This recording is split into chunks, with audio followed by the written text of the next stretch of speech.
সরকারি কোনো অনুষ্ঠান উপলক্ষে প্রস্তুত করা ব্যানার, ফেস্টুন ও বিলবোর্ডে প্রধানমন্ত্রীর ছবি ব্যবহার সম্পূর্ণরূপে নিষিদ্ধ করেছে সরকার। একই সঙ্গে প্রচার সামগ্রী তৈরির ক্ষেত্রে অনুষ্ঠানের বিষয়বস্তু, উদ্দেশ্য ও বার্তাকে প্রাধান্য দিয়ে সুস্পষ্টভাবে উপস্থাপনের নির্দেশনা দেওয়া হয়েছে। রোববার 5 জুন মন্ত্রিপরিষদ বিভাগ থেকে জারি করা এক পরিপত্রে এই নির্দেশনা দেওয়া হয়েছে।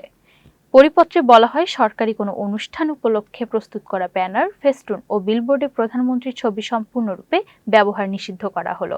এতে আরও বলা হয়, সরকারি অনুষ্ঠানের ব্যানার, ফেস্টুন ও বিলবোর্ড প্রস্তুতের ক্ষেত্রে অনুষ্ঠানের বিষয়বস্তুকে প্রাধান্য দিয়ে প্রয়োজনীয় ও সামঞ্জস্যপূর্ণ তথ্য উপস্থাপন করতে হবে।